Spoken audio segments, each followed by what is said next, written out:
सुना सुना बूटू सियांचो बानी कसन बड़ावा आमदनी कोन फसल के कसन कमा तोराय कसन देवा खत पानी सुना सुना बूटू सियांचो बानी कसन बड़ावा आमदनी कोन फसल के कसन कमा तोराय कसन देवा खत पानी पाक भर संगे पशुधन चो गोट सुना नुआ जो क्यों नुआ गोट सुना सुना बूटू सियांचो बानी।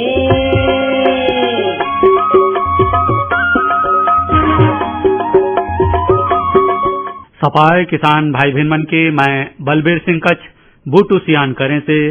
जुहा तो दखा किसान भाई बहन मन ये समय ने आपन मन बोलुबे कई बरन बरन चो फसल मन लगाला सास कसन बल्ले ने कहा कि यही है वर्षा समय ने गांव ने बाड़ी हो टिकरा हो मरान हो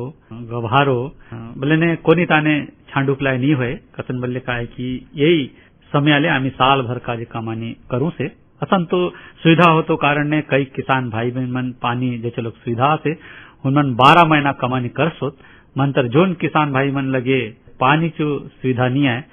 नाले जोन ठान ने पानी चो सुविधा नहीं है बोले ने असन किसान मन बोले ये जोन चमास समय ने कहीं न कहीं असन फसल मन धर सोत मंतर दखा अपन मन तो जान सास की खत बात देवकुलाय पड़े से सपायता ने काईची बोले फसल हो मंतर संग संगे दखा असन है किसान भाई बहन मन आजकल आमचो किसान भाई बहन मन कई जोन रासायनिक जोन खत आए बोलू बे जोन ये बोले देश हो जोन किसान भाई बहन मन अच्छा वैज्ञानिक विधि विधान ने बोले ने वैज्ञानिक मन संगे सलाह धरुन बाती जोन लगाए सोत असन किसान भाई बहन मन काजे तो ठीक है मंतर जोन किसान भाई बहन मन एवे बोले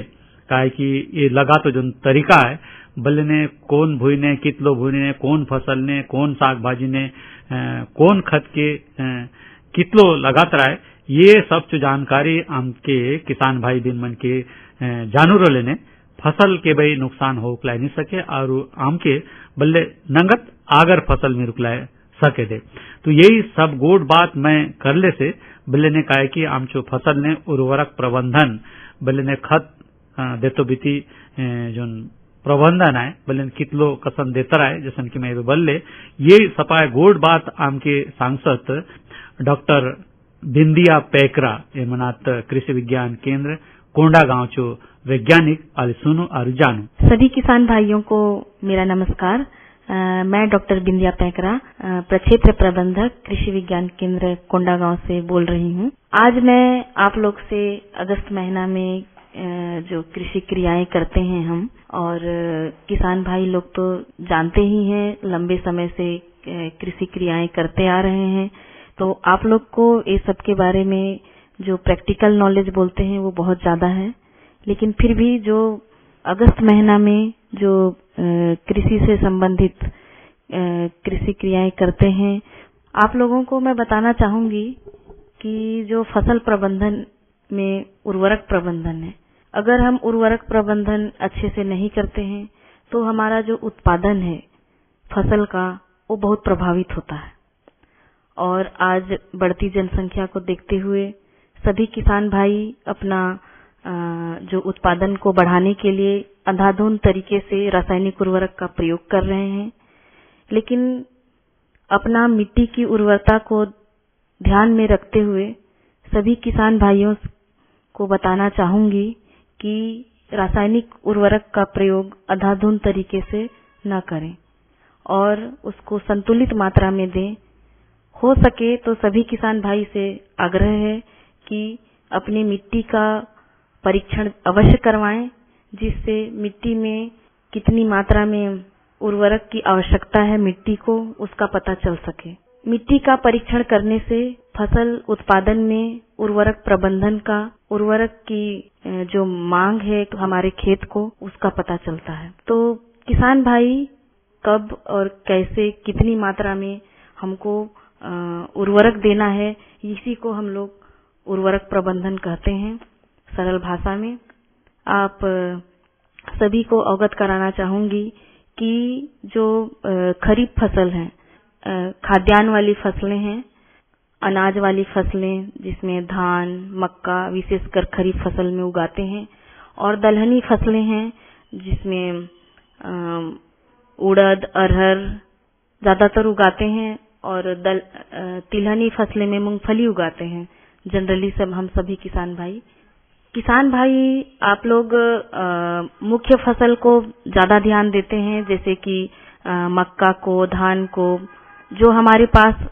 खाद की व्यवस्था रहता है, उर्वरक रहता है हमारे पास, या जो भी रहता है, हम लोग सोचते हैं कि उसका उत्पादन ज्यादा होगा, हमको ज्यादा फायदा होगा बोल के हम लोग ज्यादा ध्यान, जो जितना समय रहता है हम लोग को खेती करने में, उसमें ज्यादा से ज्यादा ध्यान हम लोग मुख्य फसल में देते हैं। और जो भी उर्वरक हमारे पास उपलब्ध होता है उसको मक्का और धान में लगाते हैं, और दलहनी और तिलहनी फसल को ज्यादा ध्यान नहीं देते हैं, जिससे दलहनी तिलहनी फसल का जो उपज है वो कम हो जाता है, और उसकी वजह से हम लोग को कभी-कभी घाटा भी हो जाता है। तो हम लोग को बैलेंस में लेके चलना है। और मुख्य रूप से अनाज वाली फसलें हैं उसमें 3:2:1 के अनुपात में नाइट्रोजन, फास्फोरस और पोटास का छिड़काव करते हैं या फसल को देते हैं। और वैसे ही दलहनी फसल में हम लोग को 1:2:1 के अनुपात में नाइट्रोजन, फास्फोरस और पोटास का प्रयोग करते हैं। जो हमारा नाइट्रोजन, फास्फोरस और पोटास का जो मात्रा है उसमें खाद्यान्न वाली फसल में 3:2:1 अनुपात जो मैं बता रही हूँ, उसका मतलब है कि हम लोग को अगर हम लोग जल्दी पकने वाली धान का बीज का चयन किए हैं और हम अपने खेत में लगाए हैं, तो जब हम रोपाई करते हैं या फिर छिड़कावा विधि से छिड़काव करते हैं, तो उस टाइम हम लोग को जो नाइट्रोजन का मात्रा रहता है, नाइट्रोजन मतलब यूरिया, तो यूरिया को हम लोग 3 स्प्लिट डोज में देते हैं, मतलब 3 भाग में बांटते हैं। उसमें से जो एक भाग रहता है उसको या तो यूरिया हम नहीं देते हैं, अगर देते हैं तो एक भाग देते हैं उस टाइम, और जो फास्फोरस है मतलब डीएपी का पूरा मात्रा, और जो पोटास है, पोटास का पूरा मात्रा का हम लोग जब रोपाई करते हैं या फिर छिड़कावा विधि से जब हम खेत तैयार करते हैं, तो धान का छिड़काव करने से पहले हम लोग अपने खेत में उर्वरक को डाल देते हैं। और जो बाकी बचा यूरिया की जो मात्रा रहती है उसको और 2 भाग में बांटते हैं। जब धान में कंसा निकलने लगता है 15-20 दिन के बाद, मतलब 2 से 3 सप्ताह के बाद, उस टाइम हम लोग 1 डोज बेसल डोज जब खेत में खड़ा रहता है धान तब देते हैं। लेकिन उस टाइम हम लोग को ये ध्यान रखना चाहिए कि हमारे खेत में पानी का मात्रा ज्यादा ना रहे। पानी का मात्रा 3 से 5 सेंटीमीटर तक होना चाहिए। अगर ज्यादा रहा तो जो यूरिया है वो घुल के नीचे चला जाएगा। इसीलिए हम लोग को, अगर पानी है हमारे खेत में, अभी तो बारिश का मौसम है, किसी भी टाइम पानी गिर जाता है जिससे हमारे खेत में कभी-कभी ज्यादा पानी भी रह जाता है। तो इस चीज को ध्यान में रखते हुए, मतलब किसान भाई लोग को जब भी हम यूरिया का छिड़काव करें तो पानी का विशेष ध्यान दें। और जब जो तीसरा छिड़काव है धान में, हम लोग को जब फ्लावरिंग होता है उसके बाद जब बोलते हैं आप लोग की गभार की स्थिति, मतलब उसमें जब दूध भरता है, उस स्थिति में हम लोग को, जब दूध भरने लगता है उस स्टेज में हम लोग को यूरिया का छिड़काव करना चाहिए। वैसे ही मक्का के खेती में भी यूरिया का जो छिड़काव है, मतलब यूरिया का जो 3 भाग में बांटने के लिए जो मैं बता रही थी, उसमें से जो एक भाग बचता है, एक भाग यूरिया और पूरा डीएपी और पोटास, उसको जब हम बीज बोते हैं उस टाइम डाल देते हैं। और जो बचता है उसको जब नी स्टेज, मतलब जब हमारा पौधा घुटने की ऊंचाई तक हो जाता है, उस टाइम जब निंदाई गुड़ाई करते हैं, उस टाइम हम लोग को यूरिया का मतलब जड़ के पास हम लोग को देना चाहिए। और फिर जो तीसरा भाग जो यूरिया बचा है उसको हम को जब पोडिंग का स्टेज आता है, जब मतलब दाना आने लगता है, उस टाइम हम लोग को मक्का के खेत में यूरिया को देना चाहिए। वैसे ही किसान भाई, आप सबको बताना चाहूंगी कि जैसे हमारी अनाज वाली फसलें हैं, जिसको हम लोग मुख्य रूप से मक्का और धान का खेती करते हैं, वैसे ही जैसे ही इसमें हम लोग उर्वरक प्रबंधन पे विशेष ध्यान देते हैं, वैसे ही हम लोग को अनाज और तिलहनी फसलों में भी विशेष रूप से ध्यान देना चाहिए और उसको भी साथ में लेके चलना चाहिए। और जो दलहन फसल है, जिसे उड़द, अरहर, वो भी तो हमारे लिए उतना ही जरूरी है जितना कि चावल। किसान भाई, आपको बताना चाहूंगी कि दलहनी फसल में बहुत ज्यादा उर्वरक की जरूरत नहीं पड़ती है, लेकिन हम लोग जो मिट्टी में जो पोषक तत्व रहता है, उसी के भरोसे हम लोग बो देते हैं और छोड़ देते हैं। तो आप लोग को थोड़ा सा इधर भी ध्यान देना चाहिए। और जो दलहन फसल है, उड़द, अरहर, उसमें बहुत कम मात्रा में जरूरत पड़ते हैं। जैसे कि यूरिया का मात्रा है, 1 एकड़ में लगभग हम लोग को 30 से 35 केजी यूरिया का जरूरत पड़ता है। और वैसे ही डीएपी या फिर सिंगल सुपर फास्फेट हम लोग उसमें डालते हैं। तो जो अरहर है, उड़द है, उसमें DAP, single super phosphate, DAP या फिर सिंगल सुपर फास्फेट। अगर हमारे खेत में नाइट्रोजन की अगर कमी है, तो फिर हम लोग उसमें डीएपी देना ज्यादा अच्छा रहेगा। लेकिन दलहनी वाले फसलों में और तिलहनी वाले फसलों में सल्फर और जिंक का भी जरूरत पड़ता है। तो किसान भाई लोग को मैं बोलना चाहूंगी कि डीएपी के बजाय उनको सिंगल सुपर फास्फेट देना चाहिए, जिससे उसमें सल्फर का मात्रा भी रहता है। अलग से सल्फर देने की जरूरत नहीं पड़ती है। ये लगभग 60 से 65 केजी सिंगल सुपर फास्फेट का जरूरत पड़ेगा दलहन वाली फसल में, और लगभग 20 से 25 किलो पोटास का जरूरत पड़ेगा। तो इसमें भी, और साथ में जिंक भी इसमें डालना चाहिए, जिंक सल्फेट, जिससे हमारा जो उत्पादन है उसका जो ओजता है, मतलब उसमें जो चमक है और जो बीज का जो क्वालिटी है वो अच्छा आ सके। तो किसान भाई, आप सबको ये बताना चाहूंगी कि दलहनी फसलों को, तिलहनी फसलों को भी हम लोग को मुख्य रूप से ध्यान में रखना चाहिए। और पोषक तत्व प्रबंधन करते हुए हम लोग आपको मतलब उपज में आपका जो उत्पादन है उससे बढ़ोतरी होगी, अगर हम पोषक तत्व प्रबंधन अच्छे तरीके से करेंगे तो। हाँ, तो दखा किसान भाई भी मन आमी जानलू कि आम जोन वाला फसल मन लगालू से बेले ने होता खत कसन देता है, जैसे कि रासायनिक खाद बोले आमी देवकले सकूं, मंत्र वैज्ञानिक हिसाब ने आगर दिले ने कहा कि फसल के नुकसान हो सके। और एके संग संग कहा कि आम के जैविक खाद ए बोले आमी देवकला सकूं, जैसे कि सांगला जैविक खाद बोले आमी कसन बनात रहे, कितला माता ने आमी देवकला सकूं। और जैविक खाद दिले ने आमचे फसल का काय फायदा आते, ये सब गोट के आम के जानूकला मिरली। तो दखा किसान भाई भी मन असन है आमके बले ने फसल कमाओ से जाले उनचो खत बाद बले समय ने देता है, दखा रखा करता है, कौन कौन समय ने कौन खत देता है, काय खत देता है, काय खत नहीं देता है, ये सब चीज के आमके किसान भाई के जानतो रहा है। तो इतलो नंगत गोट के जान लेने सुन लेने सुनुक भगवाए गीत।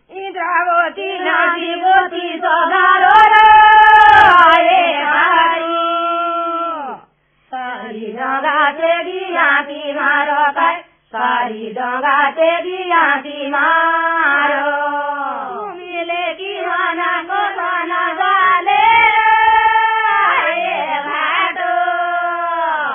घाटो ना मिले की माना याले घाटो ना मिले की माना याले तो बुझे वो धामी कुमोड़ा कोठेरो सारी रामी सिंगन पूरीन पाठे काय, सारी रामी सिंगन पूरीन पाठे बड़ा सुधा गान गाऊं सबोड़ घाटो घाटो सोरली तुम जोड़ो काय, घाटो सोरली तुम जोड़ो जानी जाले लेकी झाड़ो ते झाड़ो सारी नाई जाले पाए पड़ो काय, सारी नाई जाले पाए पड़ो वाले का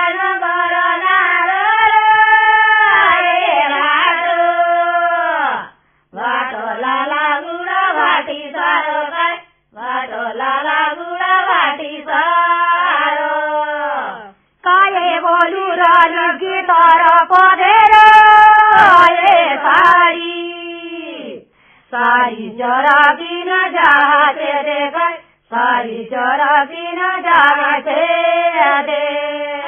बोली बाबे पोते रोली ये भाटो बाटे बोरो पीला पानी कर बाटो बाटे बोरो पीला पानी ये दे छाता ओरू काले जो पोरू ये सारी बोले बेटो घाटो होलू कर सारी बोले बेटो घाटो होलू अबे दिले रोलिले बोले धोलिले ये घाटो ये होली कोना होली कर घाटो ये होली कोना गोती आगे रोली सोनी सारो सो जोड़ी ये सारी ये बेहोली चारा चारी कर सारी ये बेहोली चारा चारी चारो जानो बोले ना जोड़िए ये भाटो जो मने ले चारा चारी कर भाटो जो मने ले चारा चारी के कामे का लगे बोली तो गाँव ये सारी गाने तारोगे गोरू रामोदीर ये भाटो नो रोदिरो काओली कर भाटो नो रोदिरो काओली के काने तारोगे बोरी तो गाँव ये सारी मंगली बुधरी नामो कर सारी मंगली बुधरी नामो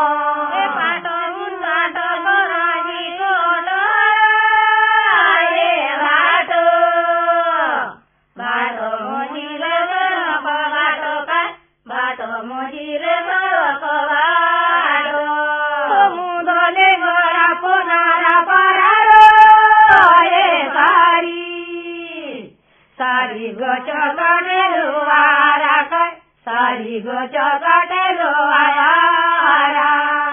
अमिले की मन हमसे बदला ये भाटो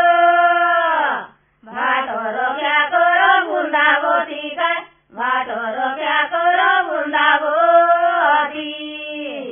काहे बोलू लीला की तारा पधेरो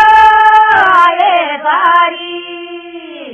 सारी चरा कुन जाते देकर सारी चरा कुन जाते अरे मनो आते देखते ये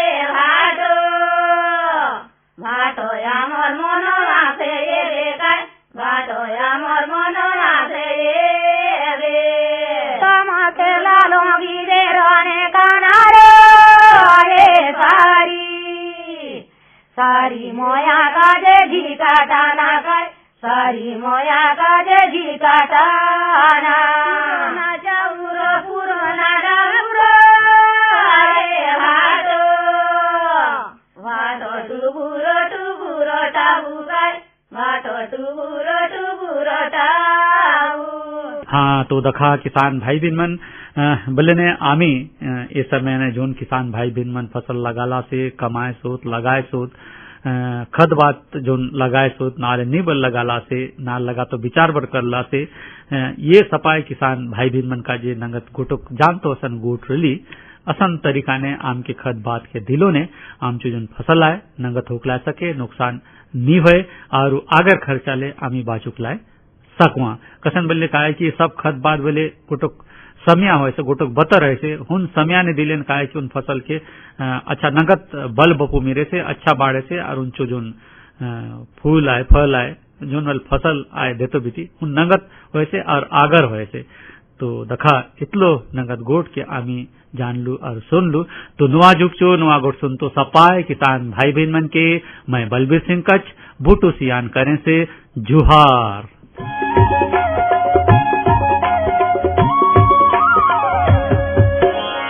सुना सुना बूटू सियान जो बानी कसन बड़ा आमदनी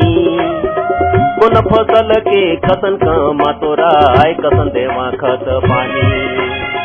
सुना सुना बूटू सियांचो बानी कसन बढ़ावा आमदनी कोन फसल के कसन कमा तोराय कसन देवा खत पानी पाक फर संगे पशुधन गोट सुना नुआ जुग जो नुआ गो सुना सुना बूटू सियांचो बानी